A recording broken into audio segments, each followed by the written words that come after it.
to the young listeners, grab your autonomy and just be that good, right? Commit to the craft, whatever that craft is. Sweet spot, not sweat spot, right? That's what I'd leave you with. If you're a writer, go get those grants. If you're a technician, get that word out that you're the best technician in your area, right? Whatever your sweet spot is, triple down. Be that best version of you.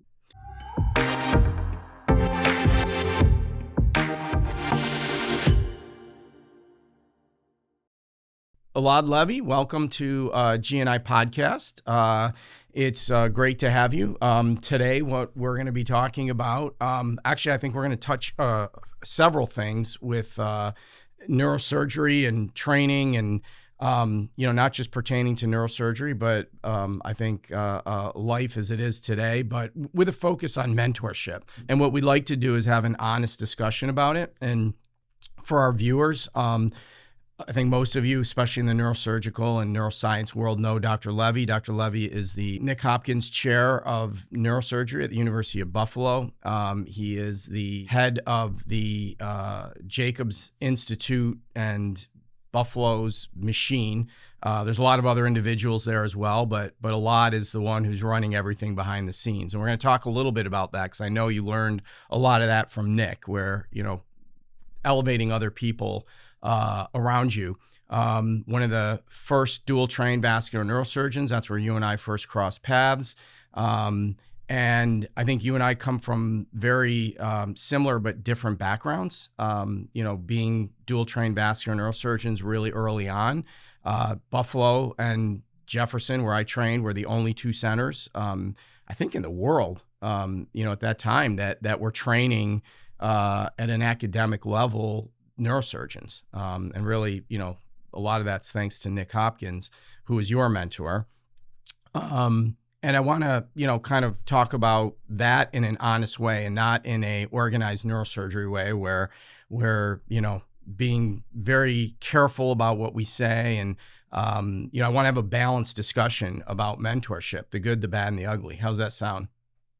Sounds great. And obviously a pleasure to be on GNI Podcast with you, Erol. We go back over 2 decades. As you said, there were 2 shops run by neurosurgeons, Rosenwasser and Hopkins, training neurosurgeons. They were certainly Gen 1, and you and I are really the Gen 2s. And certainly we've had heated conversations on the debate stage when we first met, and we have to this day honest and heated conversations, which makes us true friends and brothers. So I'm excited to get down dirty and raw here on this podcast. Great. I love it. So just by way of background, I have a unique experience because was a medical student at Buffalo, and I got, Nick. The reason I'm in neurosurgery today is because of Nick. Literally, I was a medical student, and I was on a surgical rotation, and I saw this guy who just literally changed my life. And I think that the timing of this is very apropos. For those of you that don't know, Nick passed a couple of weeks ago. And clearly his legend's going to go on. So, with that, my view of Nick was that he was different. I mean, and when people talk about that all the time, when they meet people like Steve Jobs, Elon Musk, Bill Gates, whoever it is, there's people that you can be in a room with them and you don't really even know their background or who they are, but they're different. There's this kind of glow. And Nick had that from an early time period. And I'm curious that, what drew you to Buffalo? Great question. So I think Peter Janetta, my chair when I was a resident of Pittsburgh, and then Dave Lunsford, for whatever reason, they saw that I was forward looking. They knew I wanted to be an academic vascular guy. And even then, circa 99, 2000, they said, if you want to do vascular, you need to learn endovascular. And there are 2 shops, Jefferson and Buffalo. But why don't you go up to Buffalo? We think Nick would be a good fit for you. And I remember Peter takes out a piece of paper, writes literally 1 sentence on it, folds it in an envelope, says, give this to Nick when you interview. So I go up, Nick interviews me, and this was one of the first infolded. So I was a PGY 5.6. So first, never been done infolded spot. And then at the end, he goes 2 things. He goes, 1, you're an infolded resident, we don't necessarily have a mechanism to pay you. And I think he was throwing that out there to see how serious I was. And I said, don't worry about it. I'll figure out my own salary. I'll take a loan, which he liked. And then I gave him the envelope, which he then showed me, which says, "Dear Nick, take him, Pete." That's what it was done. But when Peter sent me up there, he says, "I'm sending you to Buffalo for one thing. You'll learn a lot in the endo suite, but pay attention outside the endo suite. You will learn more from Nick outside the endovascular suite than you'll ever learn inside." And I didn't understand that till honestly years ago, till probably when I finally became chair, it sort of that epiphany happened. And he's right. And one of the biggest lessons I learned from him is the shoe shine guy. And he tells the story of a shoe shine guy. Young guy comes in first week on Wall Street. He has to come up with some stock picks. He's panicking. He's getting his shoe shine. And the shoe shine guy says, pick stock A, B, and C. Trust me. So they put the guy on the spot. When he gets into the boardroom, he panics and he just throws out A, B, and C. People laugh. 2 months later, this thing's off the chart. Goes back to the shoe shine guy. This goes on for a while. And he says to the shoe shine guy, how are you such a maven? How do you know all this about stock trades, right? And why did I listen to you? And he goes, "I'm not just shining your shoes. Think about all the conversations I hear." And his point was, you never know where knowledge comes from. And I heard this story. My first week with Bernard Bendock, my co-fellow, ruptured aneurysm, first flow diversion case with a coronary S670 stent. We didn't have pipeline. We didn't have Fred. We didn't have Surpass. Nick basically builds this. And he puts in one stent and the flow changes. Now it's a windshield wiper. Before it was a kind of diffuse filling of this SCA aneurysm. Never forgot her name, but I won't share it for HIPAA. But now it's a windshield wiper. And he says, "Should we put in another stent?" Alan Boulos, who's been there a year, chair and now dean at Albany, says, "We definitely need another stent."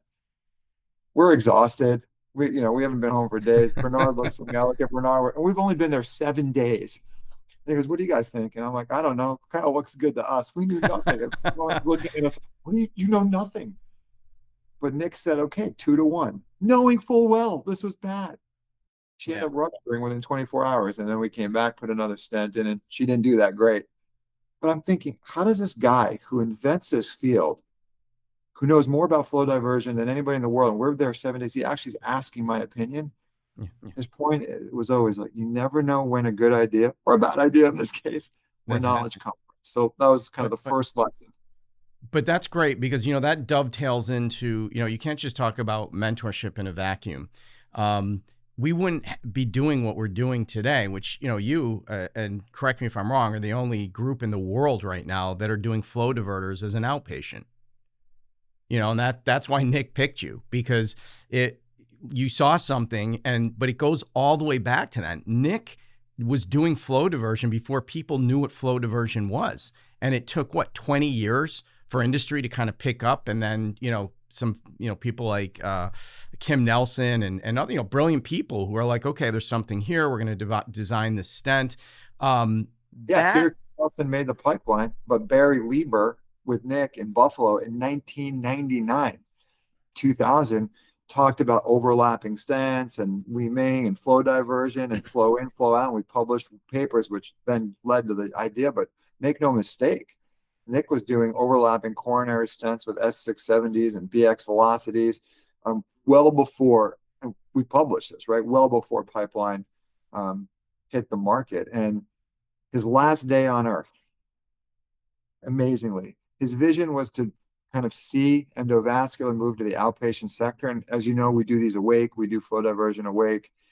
Published on that for 10 years with Ogilvy and others. And the last day we broadcast live to CNS Houston from our ambulatory neuroscience center. And I went in to see Nick in the hospital in his room at 7 a.m. The case was going to be at 11. I go, "Nick, today is a day your vision is going to come true. We're going to do a live flow diverter awake from an ambulatory center for the whole world, for the whole Congress of Neurosurgeons to see." He was sort of in and out of lucidity, and he just kind of smiled, said thank you, and those are the last words I've heard him say on earth. And obviously he passed later.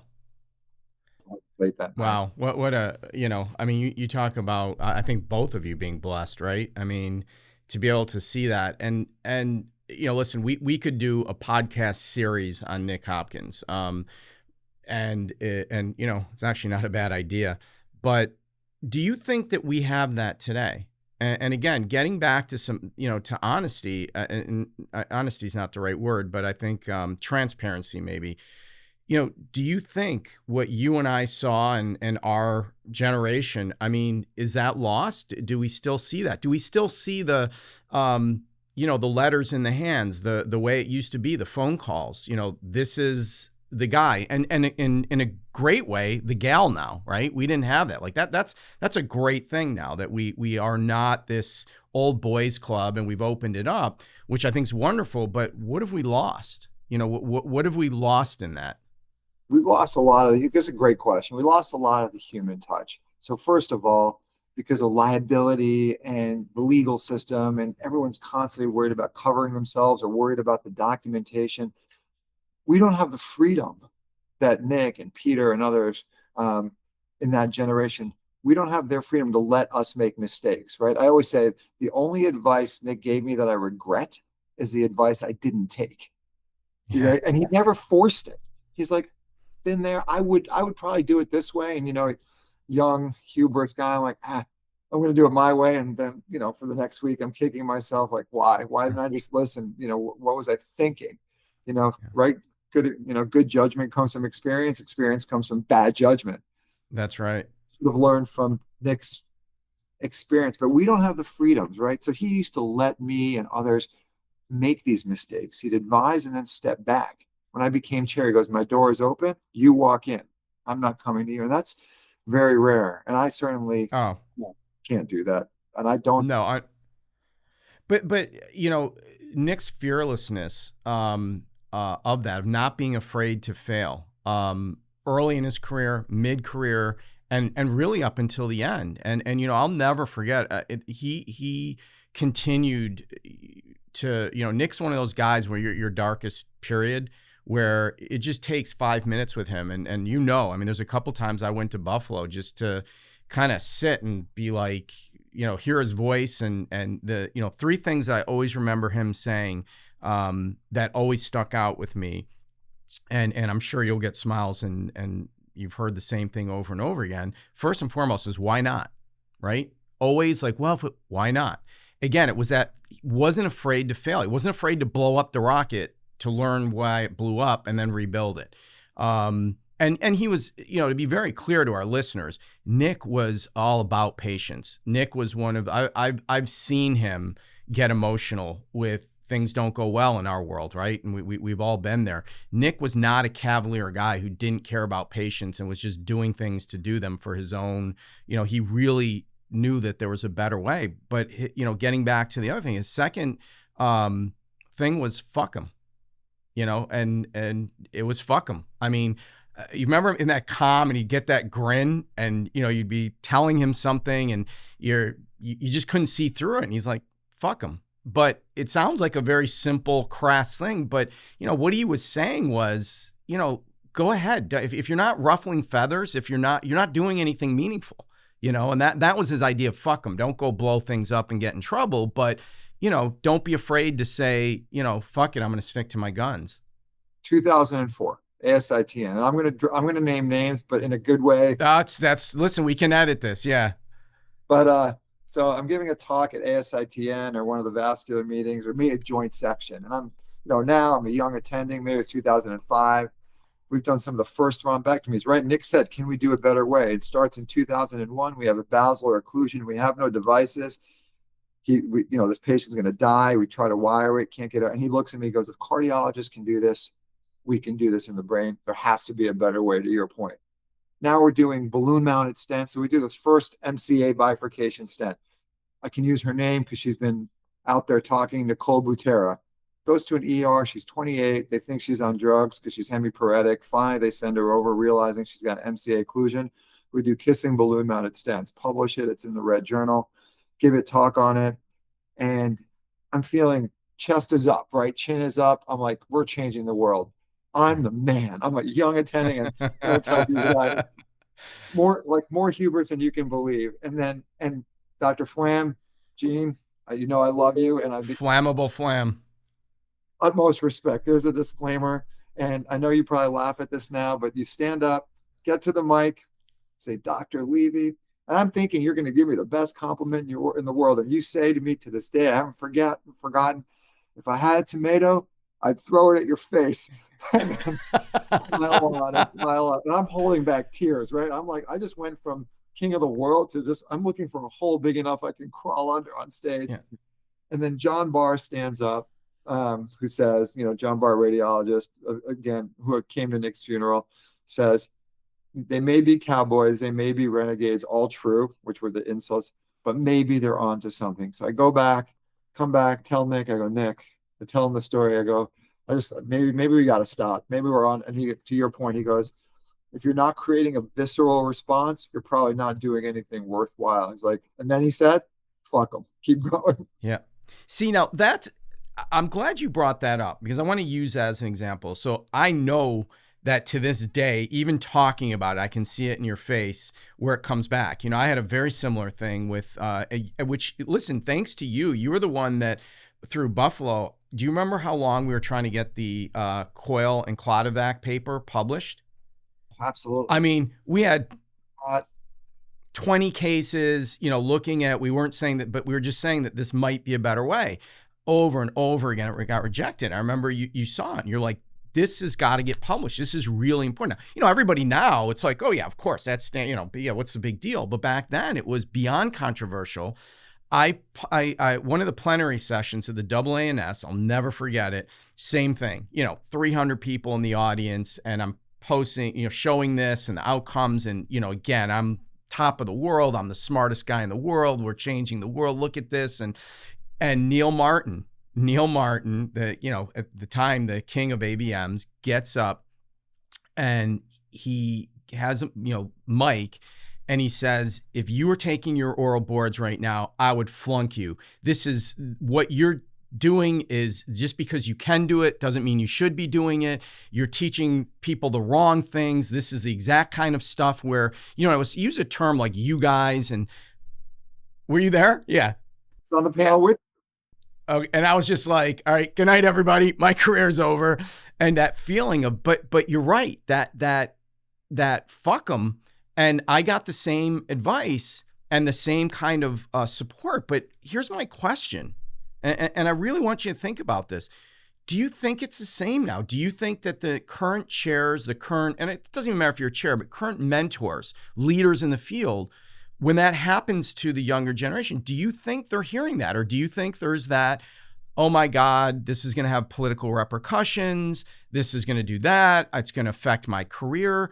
Back then there was a very, very different priority. The priority was the patient, always number one. And number two was that next generation of teaching the right things. We were a little bit of cowboys and renegades, but I think in a good way, where we were taught to buck the system, and especially by mentors like Nick, Robert Rosenwasser, where I was at with Jefferson. Do you think we have that today, honestly? Not in the majority. I know you're that way. I'm certainly a product of my mentors, PJ Janetta, right, with MVDs. There was no MVD. People thought he was nuts. And obviously, he had his own windmills to joust. Hunt Bajer, another example. He showed complications when no one showed complications. So that generation, it was much more common. But to your point, I don't care about the politics anymore, right? I know you don't. I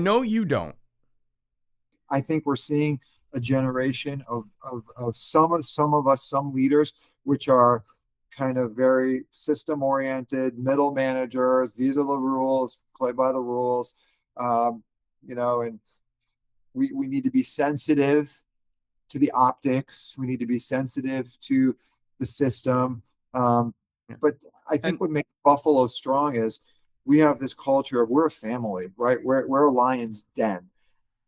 In the den, I may pull an attending inside and say, don't do that. Like this is not a good thing. But on outside looking in, we're 21 attendings that speak with one voice, all pulling on the same oar in one direction. And I think that is lost. That sort of, we are a family, right? We are a unit. We're not trying to sort of stab each other in the back or use each other to climb the academic and political rungs. You want to make each other better. That was the goal. And listen, for the younger listeners, and I'm sure we're going to get a lot of reactions to things, which is what we want. That's the whole point of this. But to be really clear to the younger people, and I know you agree with me with this wasn't just going out and getting support if you did something wrong. We got our asses ripped. I mean, we got our asses ripped in ways that you can't do anymore. I mean, my God, I've got scars on my body from the amounts of times that I was eviscerated. And you know what? It's like what I say about spanking. Every time my dad spanked me when I was younger, I freaking deserved it, right? And it was the same thing. I mean, I got eviscerated for things that had I not, I would have never learned that lesson. To your point, I mean, we used to have what's called the green chair talk. Bill Buckeye, he had this big leather green chair in his office. And, when you sat in that chair, it was, oh boy, and it was, son, let me tell you something. God damn it. And you would just be like, but the feeling was, right? The feeling was that I let my dad down. I let you down. It wasn't, I'm going to go to HR or, it was looking internal. And that, I think that's lost as well, where if you criticize somebody, what's that? I said, I love that you said it, because if we're talking about mentorship, I think that was, and obviously on the outside, but that was a Jefferson style, right? Block-eyed, Rosenwasser, loud, in your face, profanity, but you knew they wanted to make you the best. And yep. What he said is, I feel I let my dad down. Nick was soft. He says, like, what were you, why did you do it that way? Or did you consider super gentle? And you almost wanted, you said, please yell at me, like hit me, like, throw something at me. Because you felt like you just let him down after all the trust he gave in you, and you just chose poorly. So the same feeling, two different approaches. Yeah. But Nick had something that balanced that. He had Lee Gutterman. Yes. Yeah. So I can, and I love Lee. Lee, if you're listening to this, I love you. You shaped my residency, but boy, I got some of my evisceration started as a resident, but there's a balance, and I guess mentorship now is I think very different, and I think it's important. Yeah, absolutely. This is 100%. I'm not interviewing you. Yeah. So we talk a lot. So, both of you were at Jeff as an attending. I left Pittsburgh after my residency and came back after fellowship and joined Buffalo. And we were the same. At that point, we were frenemies. We were like two young bucks trying to elbow on each other. And the camps, we're sort of kind of taught that we're warring camps, right? It's Jefferson versus Buffalo. Jefferson's doing zones, and we're doing whatever strokes and other things. But then, at some point, Nick was sort of promoting me through CNS and ABNS and academic circles. And obviously his closest friends were Spetz and Dan Barrow, and several others that we certainly don't have time to mention. And then he got me on that academic track, and I stayed in academics, right? But at some point, 5, 6 years, 7 years in, you chose to take your own path, a different path. Yeah. So, it's a great question. And people ask that all the time. And I think, the outside narratives were, oh, it's money and it's this and it's that. And the funny thing, the ironic thing is it couldn't have been further for the truth. And I'll be honest with you, the genesis of it was an amalgamation of a lot of things, but it was Nick. Now, keep in mind, you are not traditional academic. Yes, you're the past president of the CNS. You're that guy now. You're the Dan Barrow. You're the Hunt Bacher. But you're in a private setting. So you have, and again, the brilliance of Nick, where that fiercely independent, where we're going to be able to do what we want, and there's a healthy respect with the university. There's a healthy respect with the hospital as a provider. So I didn't have that. I was in a system that was a traditional academic, business oriented, And when all of these, you think about the time of what we were doing. I mean, I feel blessed that we were, and even today, you look at all the technology we have. We weren't at that period where it was just plateau. We were at this explosion, again, thanks to Nick and others. And I'm like, I don't want to just be sitting at a university publishing papers on 500 aneurysms it was like, what are we doing different? And Robert very much felt that way too. It was bucking that system, but in that system, you can't do anything different. I remember one of my first things was I want to have a neurologic emergency room. I got so sick and tired of watching patients get hurt, coming in with acute neurologic emergency room, sitting in a corner, closing the curtain, asking them, what's your dog's name? What kind of insurance do you have? What's your peanut allergy? While they're like literally having an MCA occlusion or a subarachnoid hemorrhage that got missed. And everybody was on board, but it turned into politics. We couldn't get it done. A lot of these types of things. And I said, you know what? Nick is the one. There's two people that when I was getting more and more frustrated, and I realized that I was getting frustrated in the academic setting, we got opportunities where one came up and they said, look, you can do whatever you want. This is what, here's the deal. You fill our beds and you get this volume, you have carte blanche. You can do whatever you want, within reason. That was the genesis of a neuroscience department. Nobody was talking about neurosciences. Nobody was talking about neurology and neurosurgery truly being together. And it was the ability to use common sense. And I remember it was a huge thing because it was to this day, one of the biggest decisions I ever made. And the two people I talked to, Bill Buckite, I had him and his wife, Krista, a wonderful woman, over for dinner with Elizabeth, my wife. And we were talking about this. And I'll never forget. I always used to call me Earl. Still couldn't call him Dr. Bill. I would call him Dr. Buckeye. He said, Earl, not only should you do this, you have to do this. He said, if you don't do this, you will have regrets for the rest of your life. That was powerful to me. And then the litmus was Nick. I talked to Nick, and Nick, again, he said, you have to do this. Same thing. And there wasn't any, well, there's this and this could happen. You have to do this. And that was it. I was done. And so that's why I did it. And, it was my own, I love the term fighting windmills. I mean, I was blackballed from the academic institution by certain individuals, literally blackballed. I was, going to the academy. You were CNS, I was AA&S, which was also, I think which you made a powerful relationship with us that we came from these different places. You were CNS, I was AA&S, I was on that ladder. And then like that, it was just this, became a pariah overnight. I remember the first meeting in San Diego, I'll never forget it. People that were like, as soon as they saw you, this, that, the other thing, and usually people want something. People walked the other way, literally like turned around, walked the other way. And guys like Anil Nanda, you, Nick, that's where I got my strength. They were like, you know what, you're doing the right thing. This is what you need to be doing. So to answer your question, that was it. But, again, I had that strength through my mentors and, several mentors. And that's why I'm really concerned. And I may be missing something, but my personal opinion is that I don't think the young generation is seeing that kind of support. I think it's very much be in the middle of the road, say the right thing, do the right thing. I mean, let's be honest, half of the initiatives in organized neurosurgery, I would say conservatively, 3/4 of neurosurgeons don't believe in and don't agree with. It's very similar to our recent election. Everybody says stuff, and then the reality comes out that, not to get political, but I think it's a similar analogy. I think we're going down the wrong. Right. What's that?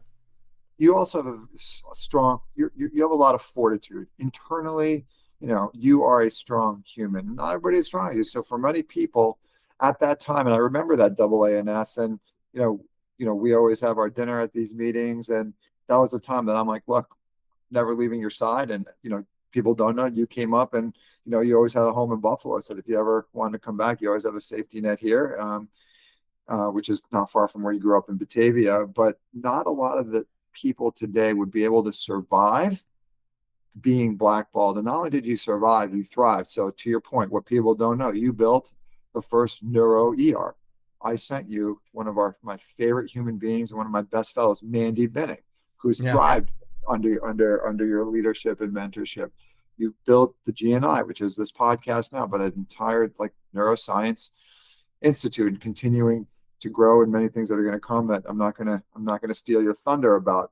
But at the time, and I think that is kind of the difference in mentorship. While you were doing something different and you wanted to explore something different, a guy like Nick would be like, do it. It's his legacy, right? Anything I accomplish or anyone in the Buffalo Mafia accomplishes, right? We always pay homage to Nick, right? I couldn't have done this without Nick, even now posthumously, right? This is your legacy, the Buffalo legacy we all share with Nick. There are people out there that if you're going to sort of cut a different way, do something that may not be in line with their vision, and this is not an ideal mentor. And if this is your mentor to people listening, run, find another mentor. They need to support you, guide you, help you avoid obstacles, but not blackball you just because it may not be their vision. And not a lot of people will survive that. You thrived.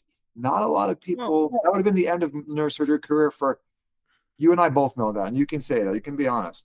Many people, many of our colleagues would not have survived that onslaught because that came from some pretty powerful forces in neurosurgery.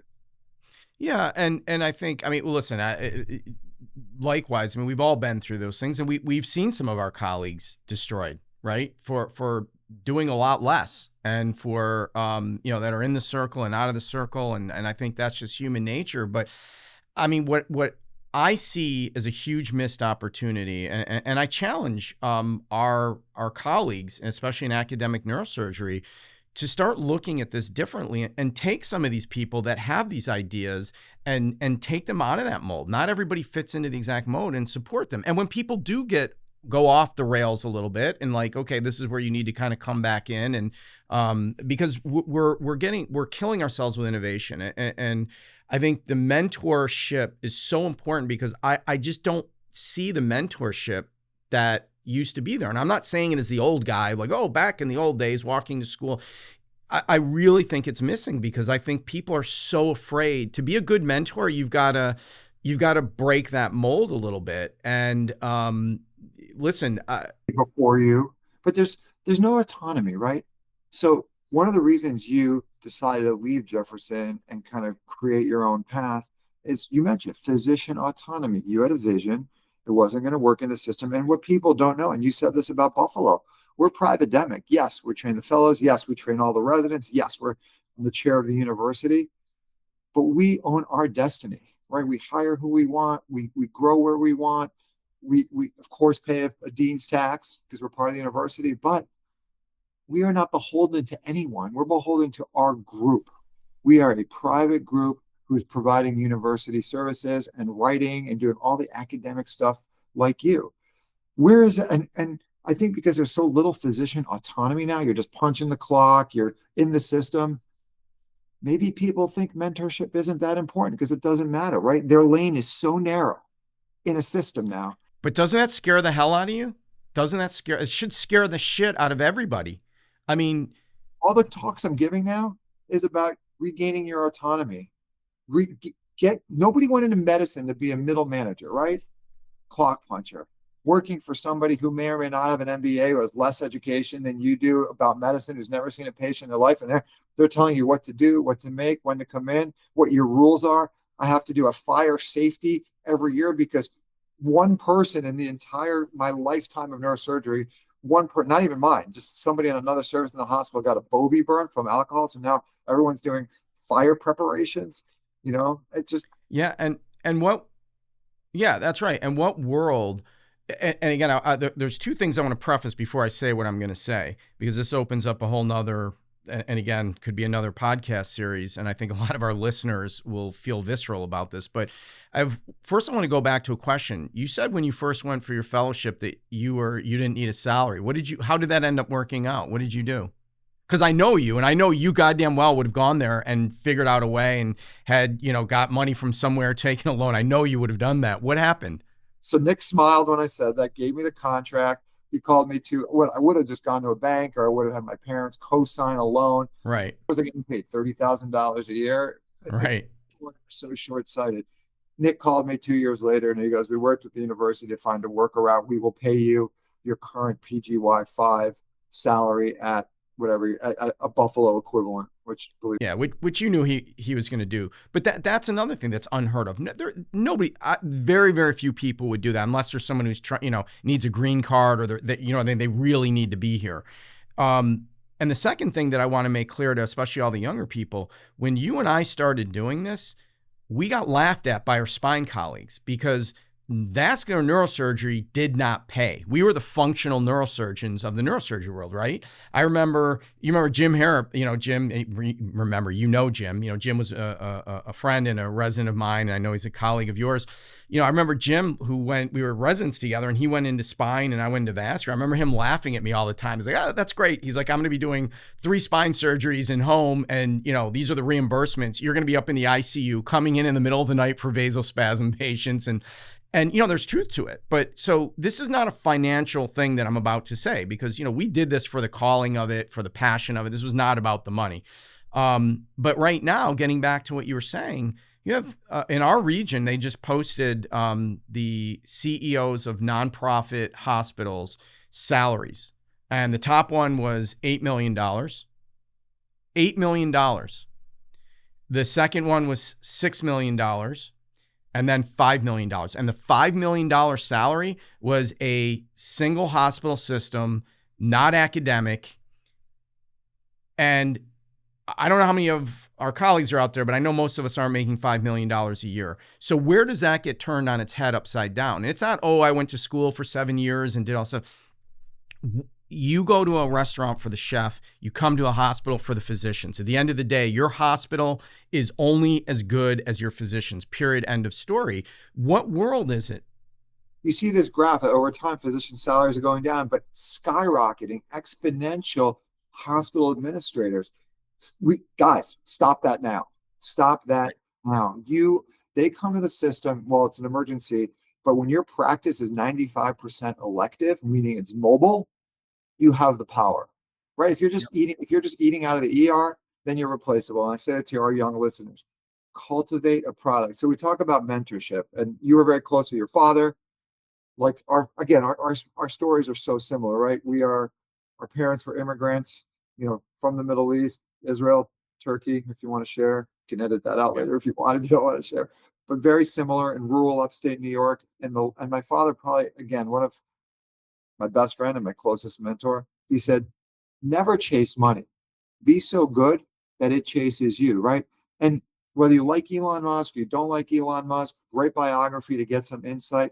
He said, money fuels the passion, right? You're not chasing the money, but you sort of create revenue to build your passion. And you and I went into endovascular because you started this. Like you said, Nick said, there has to be a better way.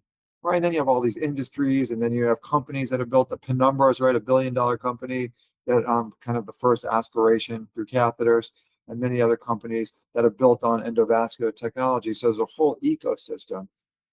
But to the young listeners, grab your autonomy and just be that good, right? Commit to the craft, whatever that craft is. Sweet spot, not sweat spot, right? This is what I'd leave you with. If you're a writer, go get those grants. If you're a technician, get that word out that you're the best technician in your area, right? Whatever your sweet spot is, triple down. Be that best version of you. No, 100%. And I think that is what is driving. Absolutely don't want it. I'm beyond proud that, I'm an immigrant's son, and what was instilled in us and the opportunity in this country and work hard and 1,000%. I think that is kind of, your original mentor is your father, right? And your mother, and maybe it's a grandparent. But so I just want to, we have a little bit of time left. I want to ask you, and again, I'm happy to answer anything as well. I want to talk about reverse mentorship. So the people that throughout your career that you saw and you were like, oh, hell no, like where you learned what not to do. And we're all human, right? So listen, your mentor, Nick Hopkins, I have several mentors. There's no such thing as a perfect mentor. There's things that you look at and you're like, yeah, I don't know that, and it's easy to do, but there are people that I think, I know there are in my career, and I'm curious for you and you don't have to name names, but like, what did you learn not to do from other people? And maybe some of it was from Nick. I don't know. Yeah, great question. And certainly not from Nick, because he was so against this, but never make the surgery about you, right? Never make it your circus, right? So one thing I did learn from Lunsford, from Nick, and even and Janetta is like, just you're walking in that door, check your ego at the door. And if you're in neurosurgery, you have colleagues who certainly don't do this, right? They get into that room, it's about them. How can I make this, a self-aggrandizing project? So what not to do, right? Don't make this a circus. Check your ego, get in, get out. Yeah. And again, when that patient's on the table, you shouldn't be like worrying about everything else, trying to I have to get to this meeting or that meeting, or I'm going to schedule this case at 8:00 at night because I have reasons to be in the hospital at 8:00 at night that have nothing to do with medicine. And that's right. We've all had that. You said this, and Leland Albright at Pittsburgh, at Children's Hospital, used to say neurosurgery is a calling. You used that term earlier today. So that was a great piece of advice that never left me. He was a very spiritual. I think he was a pastor also. He was a very spiritual guy. But it is a calling, and for all our colleagues, reverse mentorship, who make it about themselves. Nothing good happens, right? That's where you have poor selection, bad patient outcomes, and just trouble. Right. Yeah, me too. I got to give Mom a shout out too, Suzanne. She's like, just stay humble, right? Just stay humble, make it about the patient.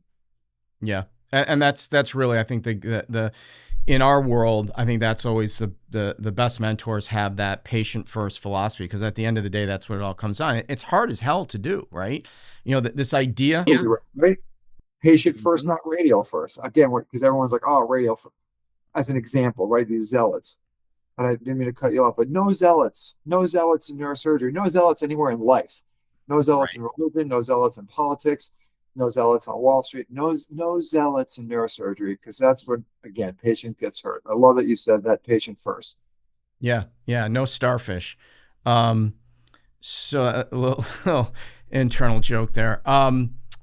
So let me ask you this, and I think we can kind of finish on this segment. And I'm gonna. Has it already been an hour? Oh no! Listen. We're not, dude. I'm being respectful of your time. I could do this all day. I think this is great. I think this is going to. Yeah. This is really important, and that's really the idea of this. And I think people need to start hearing real talk. And that's kind of what I was gonna. I want to kind of switch gears with, and again, the overall overarching emphasis on mentorship, but as a academic leader, which you are, people throw, one of the things that people, this kowtowing to everybody of like, oh, you are an academic leader. You are, it's a reason Nick chose you. Again, and for those, again, listening, this isn't a love fest here. I think what you're hearing is a respect, because as you mentioned earlier, like you and I don't agree on everything, and we do have our differences, but we talk about it and ultimately end up teasing each other about it and then ending up having a scotch. But you're an academic leader, and you have a very powerful voice because of leading by example. And like anything, right? When you're successful, you have your detractors, always, especially in neurosurgery. I mean, if you're doing something meaningful, and, Nick was a perfect example of that, and Robert too, that you're doing something different and meaningful, the detractors come out, the knives come out and all that. But as a leader, where do you want to see this? What do we need to do to make change? And not with a focus on what are we should do this, but we can't. But what do we need to do? What should we be doing today? Because I'll give you feedback I don't know what I am. I mean, I'm part of organized neurosurgery, but I certainly took a step back. But I can tell you this last meeting in Houston, I got a lot of earful from past residents, past fellows, who, as you know, I'm sure that you meet up with people, they want to spend some time with you, get advice, and you kind of channel your mentors to giving advice to people that are asking you for advice. There's a real frustration with lack of how to be a leader, how to be a mentor, and what screams to me is that these are people who don't have mentors. I'll give you some quotes. I came all the way here for some of the leadership meetings, and I was listening to people who are literally reading scripts from the, MBA or the executive leadership program from Harvard, from Stanford, whatever. And it wasn't any real time. How do I deal with orthopedic surgery taking our call schedule, and I'm based on RVUs? How do I deal with our hospital just acquired 2 community hospitals, and now we're expected to go cover there, and they're not going to reimburse us, or they're not going to support us with our research initiatives? We're not discussing those things. What do we need to do? You're in charge. You're Donald Trump. You got the trifecta. What are you going to do? What do you need to do? So one, you got to have a powerful voice, and it's not the voice of one. Great question. And so I've been thinking, and what makes us sort of strong when ortho wanted to sort of go into one of our community hospitals where we dominated all the spine call and they want to split it. I basically said, no effing way, right? But why'd they listen? Because it wasn't one voice. When neurosurgery starts speaking with a collective voice, so 20 of us said, not happening. And what's our leverage? You want it? We're not going to cover anymore, right? So you're not loud, or you're not effective if you're speaking with a quiet single voice. Speak with a collective voice. It's got to come from the group, and know your leverage, right? Don't overplay your hand. That's a mistake people make. They overplay their hand, but certainly know your leverage. And if you don't, and the problem is in a lot of neurosurgery now, we've lost our autonomy. We don't really have leverage, right? You're a cog. Oh, you don't like it? Bye. I'll hire somebody else for, 5% less of what I'm paying you, because right. People, there's just no leadership, no mentorship. So our leaders, a lot of leaders now are selected. I look at some of the academic programs around because the administrative leadership knows that the neurosurgery leadership will fall in line. They will be yes men and women. This model, right? That's the model. And effective leaders often get passed over because, this guy has a vision, or this woman has a vision, and they may give us a hard time, and they're not going to necessarily fall in line. So, my position is you be neurosurgery first, right? Trump may be America first, but to use the analogy you put out, but you be neurosurgery first, right? It's got to be good for my role as a chair is I have to serve the department, right? I'm a servant to the department. And if it is in line with the university and the hospital, great. And if I can get it in line, great. But if it's not congruent, if we're opposing, I gotta stick to the guns. So you're 1,000% correct. Why aren't we saying that? That's not, and correct me if I'm wrong, but we're not hearing that anywhere. Those aren't discussions that are happening in open forums in organized neurosurgery. And, getting back again, dovetailing with mentorship, one of my other very strong mentors was Fred Simeone. Fred Simeone, for those of you, he was, one of the kind of modern fathers of spine surgery, and before neurosurgeons were doing instrumentation, and there was a lot of headbutting with orthopedics at the time. And I'll never forget this. I remember it like it was yesterday. We used to have this called Fridays with Fred. He'd be running 3 rooms. We would do about 12 to 15 cases, and he would handpick all the cases, and it was democratic. He did not give a shit if you were a chief resident. He would pick the best person suited for the case, or somebody that needed to learn that case because they were weak on it. And he knew to kind of have some more support there. But we would run this massive, he had one of the largest practices in the country, and it was an incredible experience. And I remember that anesthesia shut a room down, and he flipped out. And he said, Erol, come with me. I'm going to teach you something that is not about neurosurgery and about taking a disc out or clipping an aneurysm. We marched up to the CEO of Jefferson Hospital, Tom Lewis at the time, literally walked up to his office. I remember in scrubs, had our hats on, our masks, pretty much storms into the guy's office. And I'm like a PGY4, I think. And he's just like, God damn it, Tom, let me fucking explain something to you. He goes, all these cases, all the money, your salary, you know where they're coming from? These cases. And it's the neurosurgeons that are doing these cases. They're not coming here to see. I mean, I was just sitting there like far out. I was like, wow. But it was such an impactful thing because not the yelling and the swearing, but what it was saying was, you know what? This is about physicians. This isn't about you behind your desk and, you know, you need to do this. And, you know, it was immediate like, oh, there was a respect like that. It was Fred, 100%. I don't know what happened. One phone call, the room went up, anesthesiologist showed up. We've lost that. And it's exactly what you just said, where because he was also fighting not just for Fred Simeone, he was fighting for our entire department. And he you know, was a voice for the department. That was his job. That's not the job anymore.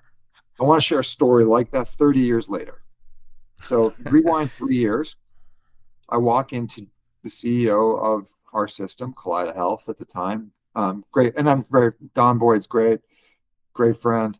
And some of the people, I said, guys, you've asked me to hire young neurosurgery attendings to getting block time at 8:00 at night. You know, they have young families. I can't retain them if they're starting cases at 8, operating on Saturday, that's not good. I need more room. I need more block. It's like, well, we're not going to be able to get you more block. So I said, if you can't give me more block, I will build more block. You would have thought that was a Rodney Dangerfield monologue, laughing, knee slapping. I mean, Don was respectful, but somebody like, come on. We built the ambulatory neuroscience center, 3 operatories, a biplane angio suite, radiosurgery going in January, pain, about 200 cases a month. No one thought you'd do it. Why did I do it? I didn't do it for me.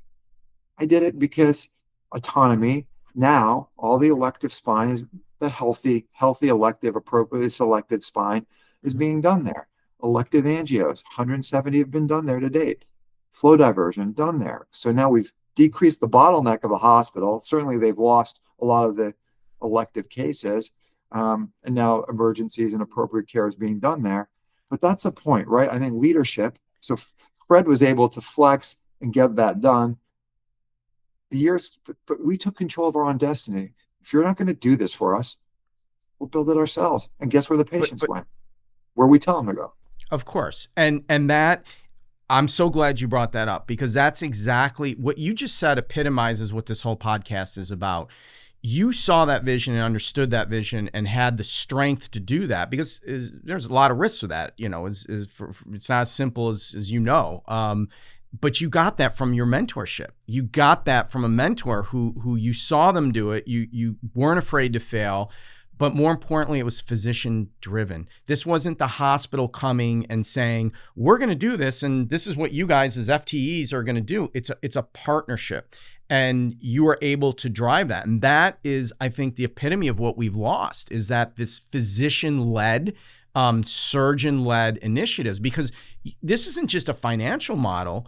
You've changed, you know, again, and I'm not just pandering here. I mean, you've literally changed where healthcare is going. And that's not hyperbole. You've changed where healthcare is going. And if you think about it, take a step back. Diagnostic cerebral angiograms. Why the hell have we not been doing that 20 years ago as an outpatient? I mean, it's insanity. 5 out of 5 satisfaction, 12-minute turnover. Like, we do 5, it's 10 o'clock in the morning. 12-minute turnovers. Hospitals, that's an hour just because of the infrastructure and layers of bureaucracy in a hospital. Transport team, cleaning team, check-in teams. There's no teams. There's a couple nurses that do it all. The cost of care is less. The satisfaction is so far 5 out of 5. So we're improving quality. We're bending the cost curve. Patients are happy. Third payer parties are happier. And the physicians right now, the guys like Jeff Mullen and all these other spine guys, right? I'm not doing spine, but the spine guys aren't doing their elective cases at 8 o'clock. They're doing 3 cases out by 2 because they have 20-minute turnovers. And now they can go to the soccer game and the hockey game and the field hockey, the ballet to watch their boys and their daughters and sons and do the family events. That's right. And it's a balance. And that's what's going to attract. That's why you're able to attract the best docs. And again, I can say this because I'm from born and bred and I'm not born, but grew up in that area. I mean, Buffalo's not a place where people are saying, "Hey, I want to be in Buffalo, New York," and the job's secondary. And you've attracted this all-star team. Again, physician driven. So we'll close with this, and I'm not sure that I got the answer. So what needs to be done in organized neurosurgery to start getting, our next generation back to what we got from our mentors and get away from this, checking boxes and that you're an FTE, you're a physician. This is a calling. It's not a job. This is what this is. You signed up for this on career day. Nobody's forced you to do this. It's a privilege, not a right. The patient are like, we're not saying that. And when we're saying it in this very, we're saying it because it's the right thing to say, but not saying what we need to say, I guess. So how do we do that? How do we get leadership and mentorship back into neurosurgery? Maybe that's a great teaser, and we save that for part 2 of the GNI podcast. I love that deflection. So we'll also use it for I think to start discussing with there's incredible leadership in neurosurgery right now, and maybe this is what you have this discussion behind closed doors and start changing things. But listen, this was great. Always a pleasure. And we're doing this on a Sunday, right before one of the biggest Bills games of the year.